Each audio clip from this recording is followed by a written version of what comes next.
کہ یہ کیوں مجھے لے کے آیا ہے اور کیا چاہ رہا ہے. غور کیجیے گا. اب امام بغیر کچھ کہے آئے اس گڑھے کے پاس اور سیڑھی سے اترنے لگے. جیسے ہی سیڑھی سے اتر رہے تھے منافقین میں خوشیاں تھیں کہ اب جیسے جیسے امام آگے بڑھیں گے شیر اپنے منہ کا لقمہ بنا لیں گے اور ہمیں امامت سے چھٹکارا مل جائے گا. خوشیاں منائی جا رہے، منافق خوش ہو رہے ہیں، لیکن چند لمحوں میں منظر پلٹتا ہوا نظر آیا. جیسے ہی امام گڑھے میں اترے، غور کیجیے گا، جیسے ہی امام گڑھے میں اترے شیر اپنی جگہ سے اٹھے، آہستہ آہستہ چلے. اب منافق اور خوش ہوئے کہ شیر بھوکے ہیں 3 دن کے، امام کو منہ کا لقمہ بنائیں گے. لیکن چند لمحوں میں منظر عجب، وہ شیر امام کے قریب آئے اور قدموں پر سر رکھتے ہیں اور سر رکھ کے کچھ باتیں کرنا شروع کرتے ہیں. امام نے ان کو انہی کی زبان میں جواب دیا. اللہ اکبر. امام نے ان کو انہی کی زبان میں جواب دیا. اب اوپر جو کھڑے ان کی سمجھ میں تو کچھ نہیں آیا. تو ایک مرتبہ وہ سب سوال کرتے ہیں یہ پوچھ کیا رہا ہے، یہ آپ سے کیا باتیں کر رہا ہے.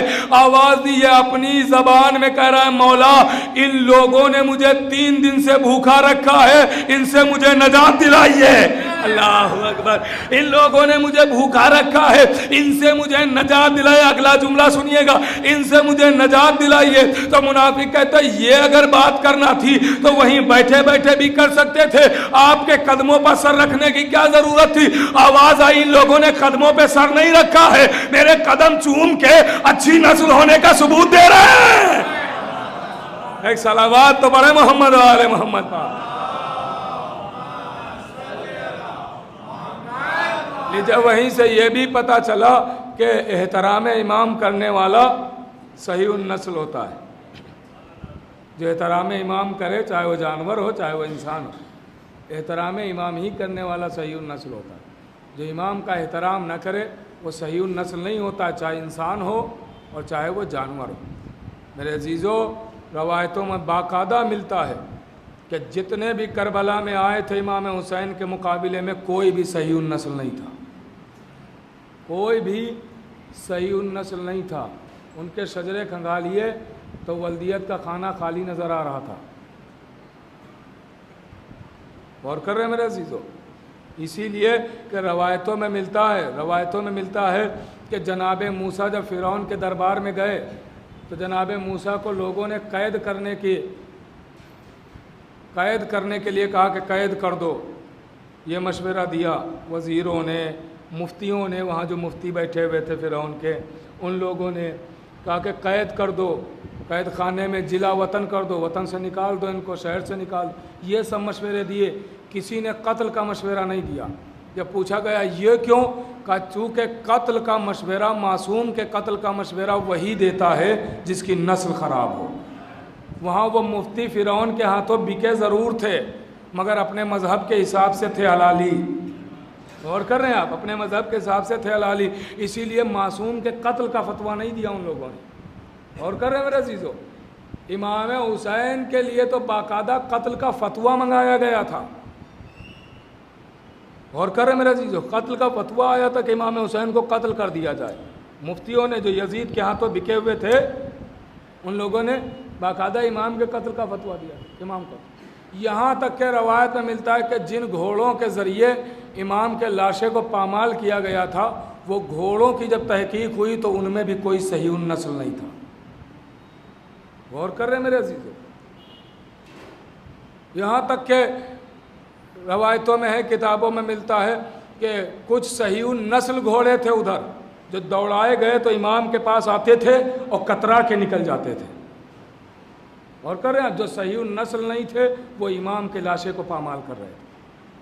آپ سمجھے کہ صحیح النسل ہونے کا آزمائش کا سب سے بہتر طریقہ یہی ہے کہ دیکھ لیجئے امام کا احترام ہے یا نہیں ہے، احترام کر رہا ہے یا نہیں کر رہا. بس میرے عزیزوں، احترام امام، ظالموں نے احترام امام نہیں کیا. رسول جس کا احترام کرتے ہوں، کلمہ پڑھنے والوں نے اس کا احترام نہیں کیا بلکہ رولا رولا کے مارا ہے. میرے عزیزو، رات کی مجلس میں میں نے جناب علی اکبر کی مصیبت بیان کی. جناب علی اکبر